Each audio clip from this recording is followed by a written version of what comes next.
सत्प्रेम सिंधु मकरंद रसोग धारा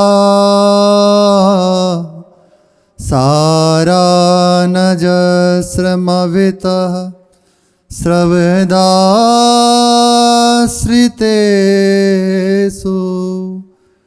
श्रीराधिके तव कदा चरणारविंदं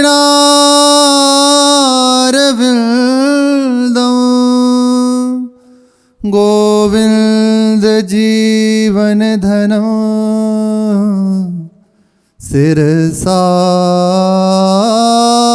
वहामि गोविंद जीवन धनं शिरसा वहामि। राधा राधा राधा राधा राधा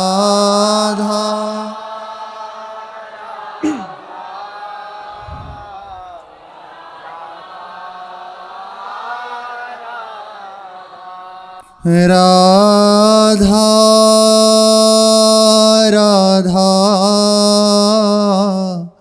राधा राधा राधा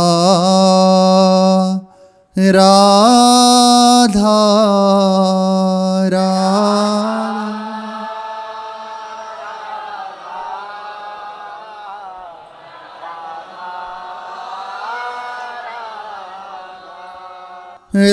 राधा राधा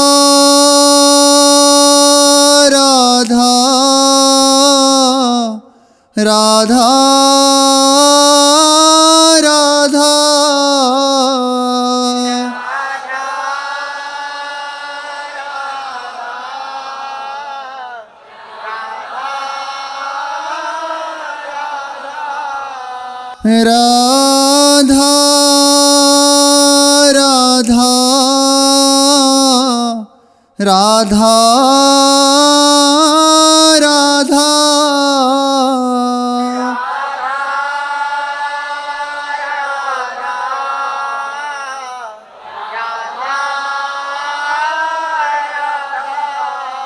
श्री राधा राधा राधा राधा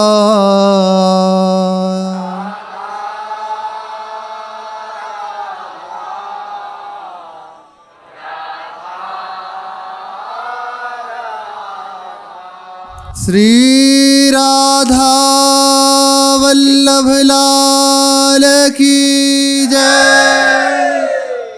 परम उदार अपार करुणा वरुणालय अहेतु की कृपालु श्री वृंदावन धाम, धाम के आराध्य, धाम जिन्हें निरंतर दुलार कर रहा है, ऐसे श्री श्यामा श्याम और उनकी सुख में सुखी समस्त सहचरी वृंद, इन सब की अपार अहेतु की कृपा हमारे ऊपर निरंतर बरस रही है। प्रतिपल इस कृपा का अनुभव हम करें। अवसर मिला है, चूक ना हो। एक एक श्वास, एक एक क्षण उनको पुकारने में बीत जाए। बहुत दुर्लभ अवसर प्राप्त हुआ है। सत्संग प्राप्त हो गया, संतों का संग प्राप्त हो गया, प्रभु का सानिध्य प्राप्त हुआ है। अभी अवसर चूके ना। जैसे थोड़ी देर यदि नाम पुकारने की मौका मिलता है ना, तो उसमें कंजूसी ना करें। कुछ पता नहीं आगे क्या हो, समय, परिस्थिति, शरीर की, मन की, कब क्या हो जाए। अभी प्रभु ने सानिध्य दे दिया, आगे जाके पता नहीं क्या ऐसी दशा हो जाए, कोई ऐसी बात सुनने को मिल जाए जिससे हमें प्रभु से अरुचि हो जाए। प्रभु का एक खेल जो इधर है, जैसे ये महान बलशाली है, ऐसे ही दूसरा पक्ष भी अत्यंत बलशाली है। जैसे एक पटरी जा रही है ट्रेन की, तो उसे आप कह लीजिए भगवत मार्ग की यात्रा, संग में ही उसके दूसरी भी पटरी है, होता है ना, उसमें भी वैसे ही ट्रेन चल रही है। यदि आप उस पटरी से हटे, उस ट्रेन को देखना बंद करके इधर देखने लगे, तो आप वहाँ बैठे बैठे भी अशांत हो जाओगे, क्लेशित हो जाओगे। बहुत दुर्लभ अवसर मिला है, चुराएं ना, कंजूसी ना करें, जितना पुकार सकें। एक बार नाम की ऐसी महिमा है, एक बार जिन नाम लिए हित सो हुए अति दीन, ताको संग न छाड़हि ध्रुव अपनो करलीन। ध्रुव, यहाँ दो भाव हैं ध्रुव के। पहला ध्रुवदास जी कह रहे हैं कि अपना कर लेते हैं उससे, दूसरा कहते हैं ध्रुव मतलब अटल, अटल बात है, निश्चिंत प्रभु से अपना कर लें। ध्रुव अपनो कर लीन, ऐसे प्रभु जिन नहीं भजे सो अति मतिहीन, देख ही समझ या जगत में बुरो आपनो की, स्वयं अपना बुरा करने वाले हैं। इसलिए जो अवसर मिला है उसे चूके ना, बहुत दुर्लभ अवसर मिला है। क्षण क्षण में पुकारते रहें, हे नाथ मैं आपको भूलूं नहीं। सार बात, बिल्कुल सार बात। परिहास में पुकारिए, स्वार्थ में पुकारिए, जैसे आवे पुकारिए बस।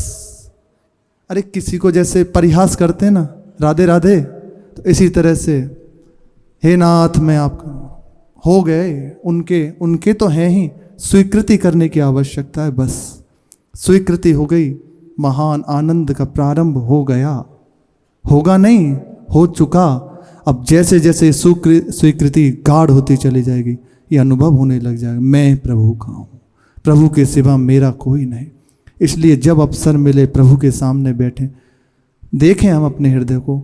यहाँ ऐसा वातावरण कृपा करके प्राप्त है कि सहज में आनंद, एक पुकारने की हृदय की वृत्ति होती है, क्योंकि संतों का संग प्रभु विराजमान है। अन्य नहीं मिल पाएगा। यहाँ से हटते ही आप जरा अपने मन बुद्धि के संग में लगे, अभी मन बुद्धि का प्रभाव नहीं है, अभी कृपा का प्रभाव है, इस सत्संग का प्रभाव है। सहज रूप से बलात् घसीट लिया, महापुरुषों की आज्ञा, पुकारते रहें बार बार, तो प्रभु एक क्षण में किसी दिन ऐसा अवसर आएगा, संपूर्ण चित्त वृत्ति का हरण करके स्वयं प्रकाशित हो जाएंगे।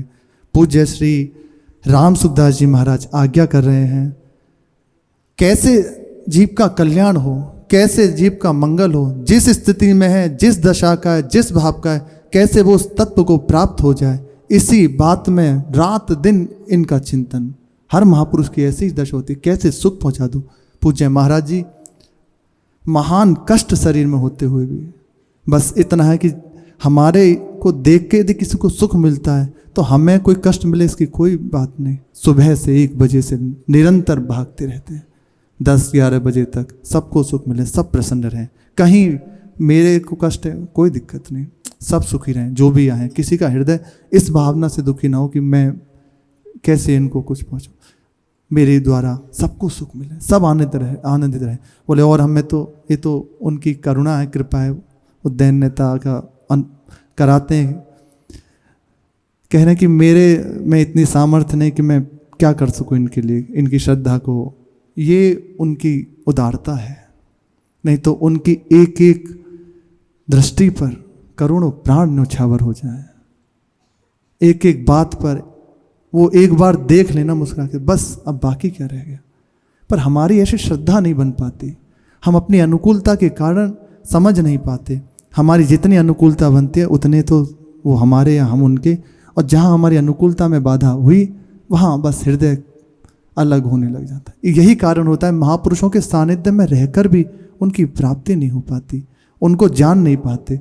फिर भी उनके हैं, देखते रहें, किसी दिन करुणा की बाढ़ आएगी, सब बह जाएगा। पूज्य श्री राम सुखदास जी महाराज कह रहे हैं, भगवत प्राप्ति का सबसे सरल उपाय, सबसे सरल उपाय है व्याकुलता पूर्वक हृदय से पुकारें, हे नाथ, हे मेरे नाथ, मैं आपको भूलूं नहीं। यह नाम जप कह रहे हैं, कि स्वीकृति हो गई ना, मैं प्रभु का हूँ, प्रभु मैं आपको भूलूँ नहीं। अब जहाँ आपने ये स्वीकार कर लिया, अब आपका नाम जप होने लगेगा। ये नाम जप करने ना, उससे भी बड़ी बात है। नाम जप आदि सब साधनों से तेज है। इसे पापी, पुण्यात्मा, मूर्ख, विद्वान आदि सब कर सकते हैं। कोई शर्त नहीं है कैसे कि ऐसा हो ऐसा ना हो। जिस स्थिति में हो, जैसे भी हो, आप प्रभु के लिए पुकार सकते हो, जहाँ हो।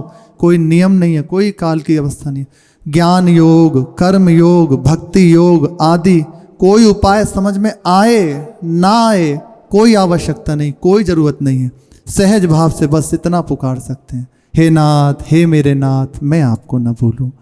एक भक्त हुए जगन्नाथ जी के उपासक, कुछ नहीं जानते थे, सहज सरल, कुछ नहीं आता, ना कोई साधन क्या होता है, भजन मार्ग क्या होता है, कुछ नहीं। सत्संग में जाते और बस पीछे जाके बैठ जाते। बहुत दुर्लभ वस्तु है, हम महत्व नहीं दे पाते। सत्संग प्राप्त हो गया, आप कैसे कहें। एक बार की बात है, श्री नारद जी भगवान के पास पहुंचे, नारायण हरि के पास, और उनसे कहा, प्रभु मैं सत्संग की महिमा जानना चाहता हूं, कृपा करके बताएं। प्रभु ने कहा, अमुक सरोवर पे जाइए, वहां एक पक्षी बैठा है, वो आपको सत्संग की महिमा बताएगा। नारद जी ने कहा, जैसी आज्ञा, और गए। जैसे ही उस पक्षी के पास गए और उससे देख के कहा, कुछ कहने को हुए, तत्काल उसने प्राण छोड़ दिए और चले। नारद जी ने उदास हो गए कि प्रभु ने आज्ञा करी कि यही तुम्हें सत्संग का लाभ देंगे, अब क्या करें। फिर दोबारा प्रभु के पास गए। प्रभु वहाँ पहुँचे हम, उन्होंने शरीर छोड़ दिया।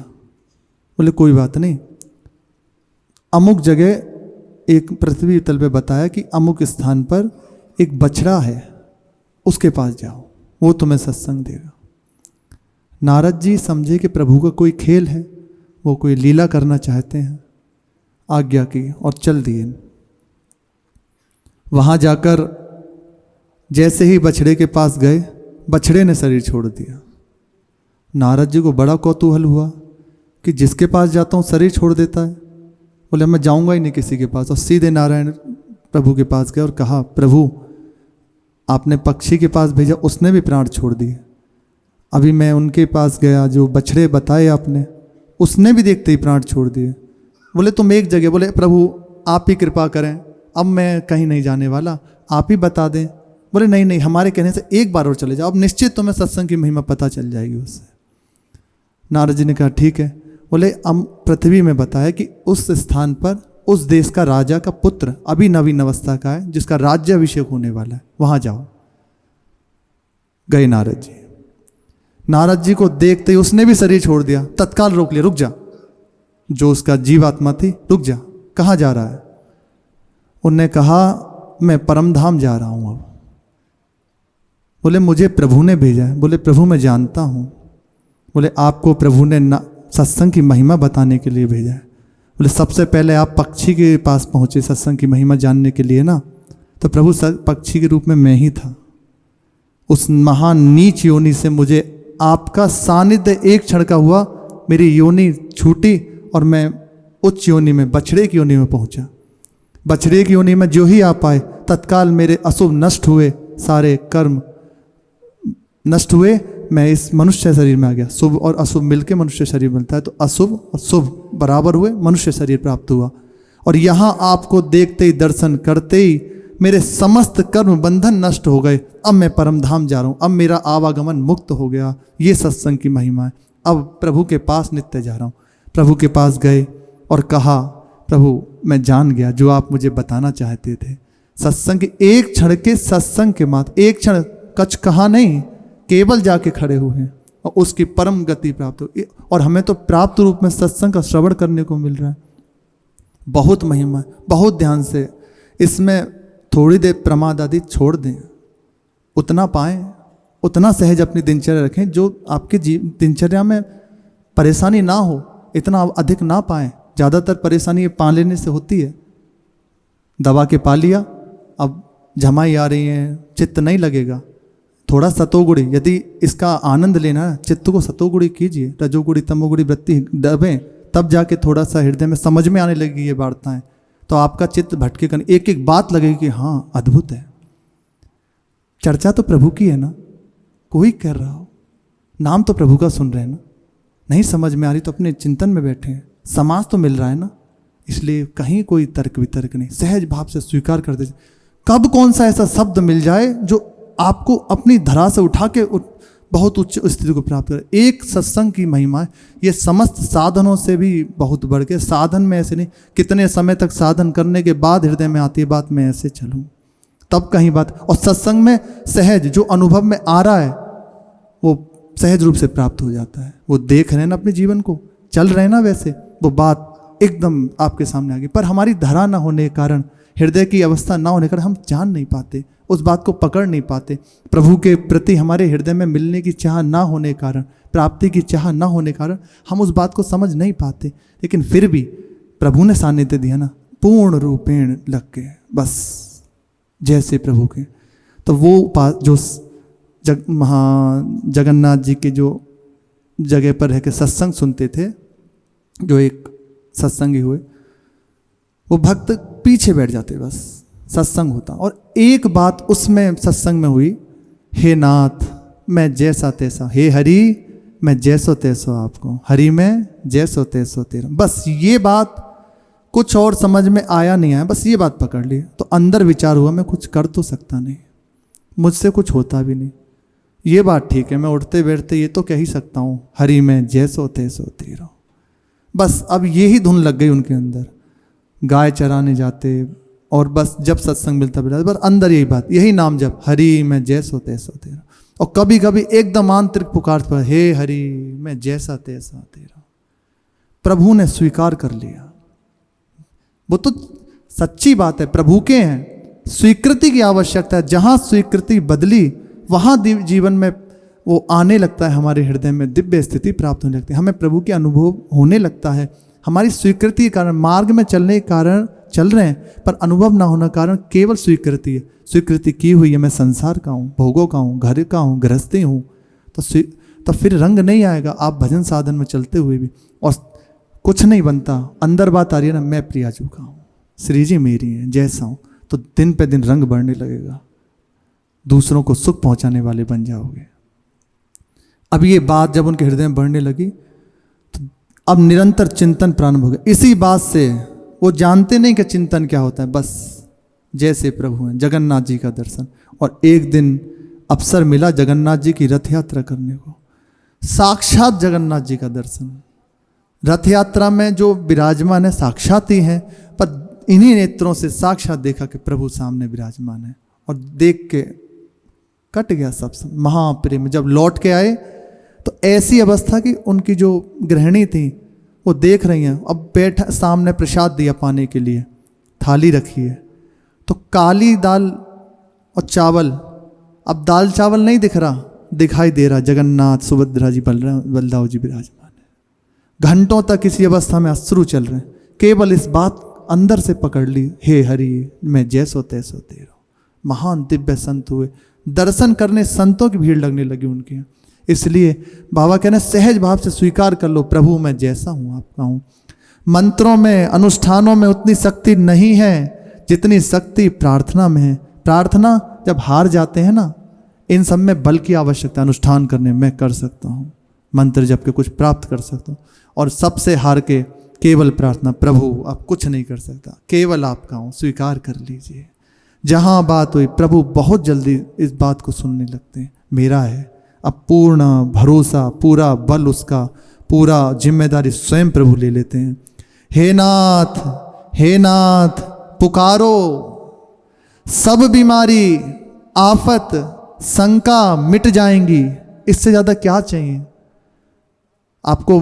संसारी परेशानियां हैं, शरीर की क्लेश है, अशांति है, कोई संकट है, सब नष्ट हो जाएंगे। केवल पुकारो, प्रभु के सन्मुख होकर प्रभु को हो जाओ, प्रभु मैं आपका हूँ, आप देख लीजिए। ऐसा देख लेंगे कि बस कुछ बचेगा नहीं, सब कुछ ठीक हो जाए। सब रोगों की रामबाण दवा है, कल्याण प्राप्ति का सीधा सुगम उपाय।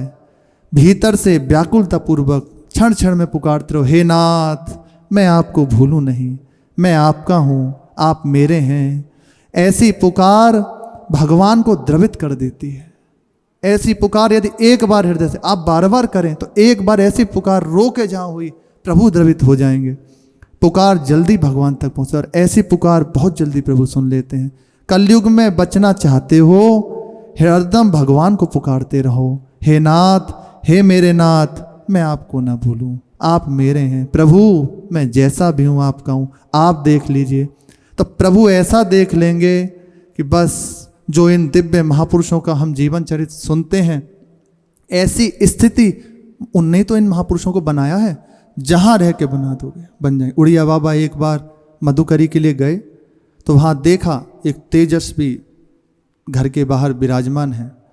उनने देख के समझ गए ये बोध संपन्न है। पूछा कि आपकी ऐसी अवस्था कैसे हुई? बोले हम किसी से दान आदि स्वीकार नहीं करते, निरंतर भगवत सुमिरन करते हैं, कोई प्रपंच की वार्ता नहीं करते। यदि कोई हमारे सामने प्रपंच की वार्ता करता है तो जोर से राधा राधा कृष्ण कृष्ण चिल्लाते हैं, बस, अन्य कोई बात नहीं। उसी का प्रभाव है कि घर में रहते हुए हमें गंगा आदि जाने की आवश्यकता नहीं, घर में रह के ही हमें वो अवस्था प्राप्त हो चुकी है। चलते हैं पूर्व प्रसंग में। श्री रामकृष्ण पंडित बाबा, सुना कि इनके पास धीरेन्द्र नाथ चक्रवर्ती जी, जो कि गौरांग दास बाबा के नाम से आगे जाने गए, आए और भजन की शिक्षा लेने लगे। बाबा के पास रहकर बहुत ग्रंथों का अवलोकन किया, उनका अध्ययन किया और उनका मनन करने लगे। कुछ ही दिनों में उनको बाबा की कृपा से उन ग्रंथों में तदाकार वृत्ति हो गई। हम जो बाणी पाठ करते हैं, नाम जप करते हैं, अभी उसमें हमारा चित्त नहीं लगता। हम ऊपर ऊपर से एक रहती है जल्दी खत्म करो, ये नहीं, रस इसी ने नहीं मिलता। नाम जप को एक माला करो रुक के, बस उस समय माला ही चल रही है, मन के पे उंगली, मुख में नाम, कान श्रवण में लगे हुए हैं, जो राधा तो कान से सुन रहे हैं, उंगली पे वो मन का है और मन उस चिंतन में है। यदि दिख रहा है तो भी ठीक, नहीं दिख रहा तो भावना में तो बन ही रहा है ना राधा नाम। बस ये जैसे एक होगी ना, बहुत जल्दी लाभ होने लगता है, बहुत जल्दी चित्त इसमें तादाद होने लगता है।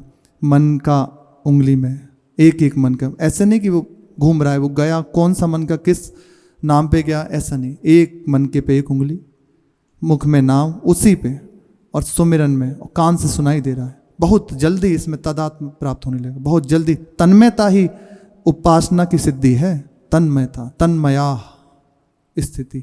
महापुरुष जन तन्मयता जरा जरा से देखिए डूब गए उस स्थिति में, वो तन्मयता प्राप्त, तो बहुत जल्दी उन्हें शास्त्रों में तन्मयता प्राप्त होने लग गई। जैसे, और शास्त्र उनका ऐसे हो गया अभिन्न स्वरूप, बिल्कुल एकदम जो भी वृत्ति है तत्काल उस शास्त्र ऐसे, ये प्रभु की कृपा से और उनकी लगन, जो महापुरुषों की आज्ञा अपने आप को लगाया तो प्राप्त हो गया। पंडित बाबा ने उन्हें आज्ञा करी है कि आप कलकत्ता जाइए और जाकर अपने गुरुदेव से विधिवत वैराग्य की दीक्षा लेके आओ। वैराग्य आश्रम वेश का, गुरु कृपा से जाइए। उनकी आज्ञा ली, प्रणाम किया और कलकत्ता गए। श्री रामदास बाबा जी से विधिवत वैराग्य आश्रम की दीक्षा ली और नाम हुआ श्री गौरांग दास बाबा जी। पंडित बाबा के आदेश से वे नित्य अपराह्न में 4 बजे तक, 3-4 बजे तक आके उनकी गोष्ठी में सम्मिलित होने लगे, जहाँ बाबा बैठे हैं और अनेकों साधक संतजन विराजमान हैं, भगवत चर्चा चल रही है। सुबह से तो बाबा 2 बजे से दोपहर के 2 बजे तक भजन में बैठते, फिर उठ के थोड़ी परिक्रमा आदि करते और दोबारा फिर कुछ प्रसाद लेते, बैठ के सत्सार्चों की चर्चा, शास्त्रों की चर्चा हो रही है और सब बैठ के सुन रहे हैं। ये परम लाभ है, ये साधारण बात नहीं। बार बार इसीलिए कह रहे हैं कि सत्संग का मिलना बहुत दुर्लभ बात है, प्रभु की अपार कृपा हो जाती है तब सत्संग मिलता है। बड़े बड़े महापुरुष साक्षात्कार हो गया, ध्रुव जी महाराज को, प्रहलाद जी को, वो भी कह रहे हैं सत्संग की प्राप्ति, प्रभु हमें कृपा करें।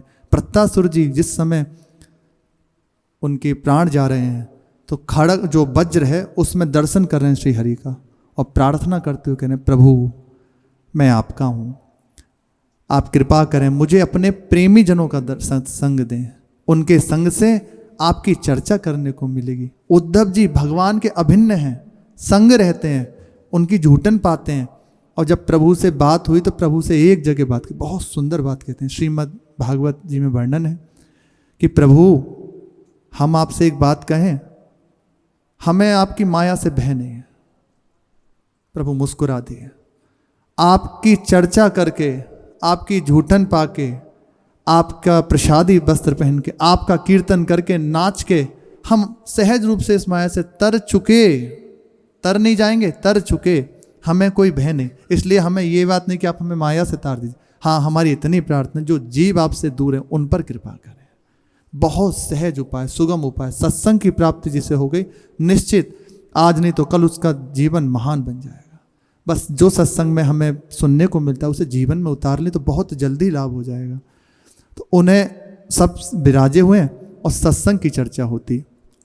बाबा अपनी अपनी कहीं जैसे उपासक भजन में लगे हुए हैं, तो कहीं किसी के भजन में रुकावट है, कोई गलती हो रही है या जैसे भी, तो सब चर्चा होती है। तो बाबा कई बार कहते हैं कि देखो विशेष ध्यान, उपासक को रहनी अत्यंत संभाल के चलनी, अपनी रहनी को संभाल ले। मार्ग में तो चल रहा है पर रहनी हमारी ढीली हो जाती है, इसलिए रहनी पे बहुत ध्यान रखें। प्रत्येक साधक को इनको सुधार करना परम कर्तव्य है। कर्मेंद्रिय हाथ 10 होते हैं ना, कर्मेंद्रिय 5 और 5 ज्ञानेंद्रिय। तो हाथ, पाँव, वाणी जिससे मल मूत्र त्याग होते हैं वो 2, ये 5 कर्मेंद्रिय कही जाती हैं। कारण कि ये केवल काम करना जानती हैं, इनको उचित अनुचित का ज्ञान नहीं है। हाथों को नहीं पता, हाथ को जैसे आप कहोगे वो वैसे चल देगा। जैसे मन की दशा अभी बिगड़ जाए तो यही ऐसे आचरण करा देगा कि आप नहीं जान पाओ। अभी संभला हुआ है मन, हरि गुरु के चरणों के आश्रित है, प्रभु की ओर चल रहा है, तो यही संभल के भगवत सेवा में लग गए। तो बस इनको ये ज्ञान नहीं है कि क्या ठीक है क्या नहीं, ठीक और ना ठीक का दर्शन करने वाले, निर्णय करने वाले मन है, बुद्धि है। और जैसे नेत्र हैं ये देखते हैं, कान हैं श्रवण करते हैं, जिह्वा है बोलती है। इसी प्रकार इनको केवल काम है कि सेवा करना, ये उचित अनुचित नहीं जानते। इसी प्रकार इनसे ऊपर ज्ञानेंद्रियां, ये कर्मेंद्रिय केवल कार्य कर सकते हैं, और ज्ञानेंद्रिय आँख, नाक, कान, जिह्वा और त्वचा, स्पर्श की अनुभूति होती है। ऐसा हुई होता है महापुरुष जन संतों को, वो पवित्रता से रहते हैं। कोई यदि अन्य भाव वाला स्पर्श कर दे तो जलन शुरू हो जाए, इसीलिए प्रायः संतों को स्पर्श नहीं करना चाहिए। वो अपनी सेवा में पवित्रता में रहते हैं। आप किस अवस्था में उस तरह निर्वाह करते हैं नहीं करते, इसलिए दूर से प्रणाम आदि करें। वो आगे है कि इस कोटि का भाव है आपका तो फिर तो कोई बात नहीं, लेकिन फिर भी प्रणाम करना। महाराज जी देखा है पहले बिल्कुल किसी का स्पर्श नहीं हित धाम में, अब तो डायलिसिस है इस कारण से बिल्कुल स्पर्श नहीं कि इन्फेक्शन हो जाए, लेकिन कहीं किसी का बाहरी स्पर्श नहीं। क्यों? क्योंकि अपनी भावना में लगे हुए, उसमें कहीं ना कहीं उपासक को तो बिल्कुल रहना चाहिए, क्योंकि जब तक उसका चित्त पूर्ण रूपेण प्रभु में नहीं लग जाता, जब तक उसे उस तत्व का साक्षात्कार नहीं हो जाता, प्रिय प्रीतम नहीं मिल जाते, तब तक सावधानी परम आवश्यक है। और फिर उसके बाद सावधानी करनी नहीं पड़ती, वो सावधान है, क्योंकि जैसे जीवन भर चला जाता है वैसे ही उसकी पूर्णता है। ज्ञानेंद्रियां आँख, नाक, कान, जिह्वा, त्वचा, स्पर्श का अनुभव जिह्वा त्वचा कराती है।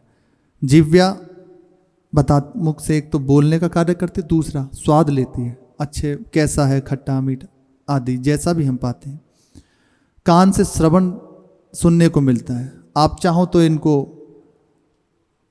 प्रभु की चर्चा से विमुख जो चर्चा है, संसारी प्रपंच चर्चा सुना दीजिए, और चाहे भगवत चर्चा सुना के पवित्र कर लीजिए। भगवत चर्चा सुन के पवित्र हो जाएंगे और इन्हीं के माध्यम से प्रभु हृदय में आ जाएंगे, और इसी से विषय चर्चा सुन के नरक का रास्ता स्वीकार कर लीजिए। नेत्रों से भगवत संबंधी वस्तु देखें। आप कहें संसार में रह के ऐसा कैसे हो सकता है, प्रभु के तो है ना।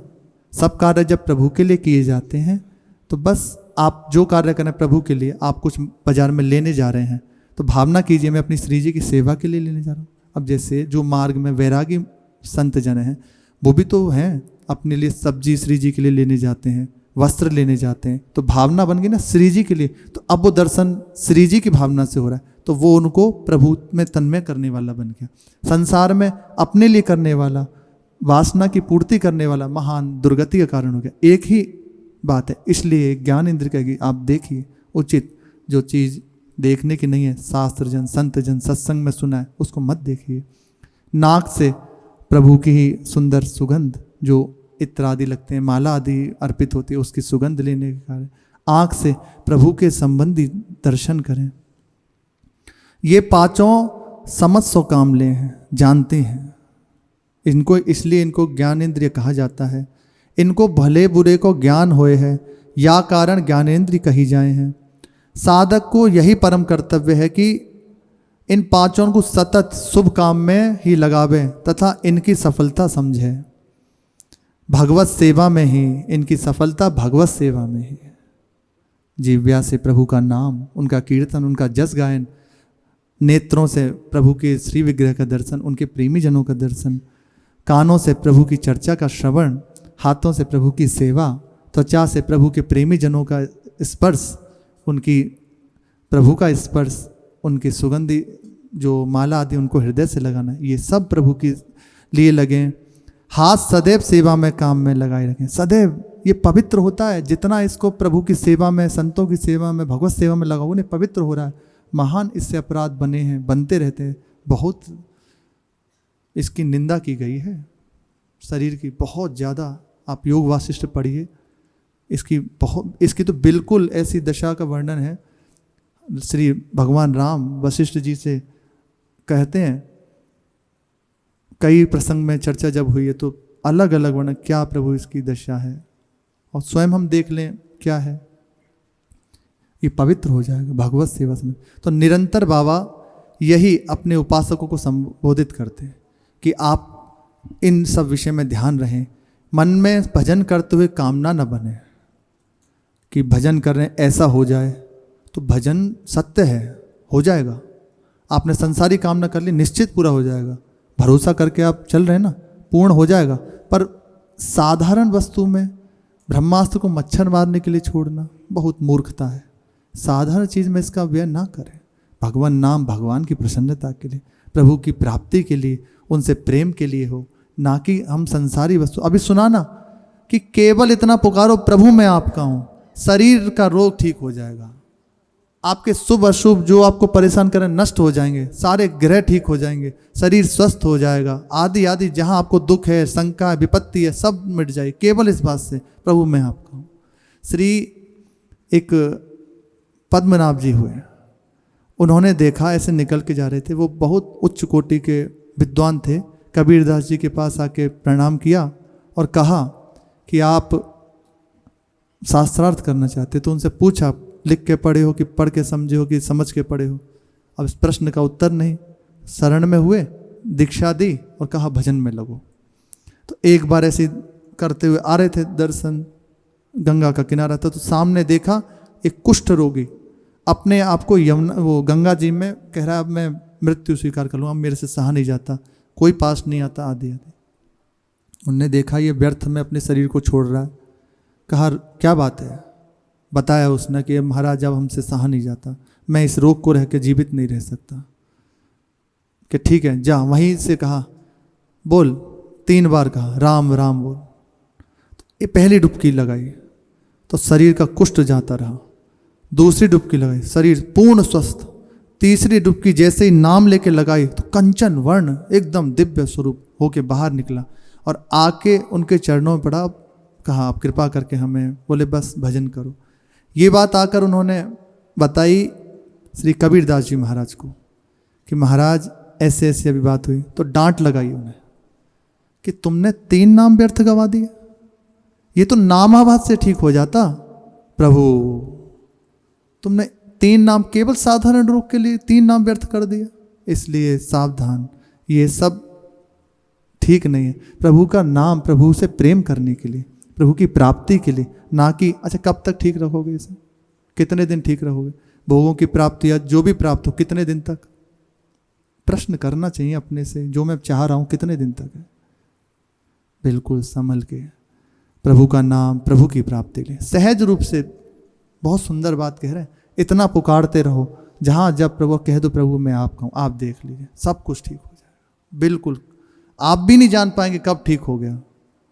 बाबा कह रहे हैं कि बस निरंतर कोई कामना नहीं, भजन में लगो तो बहुत जल्दी भजन का फल आपको अनुभव में आने लगेगा।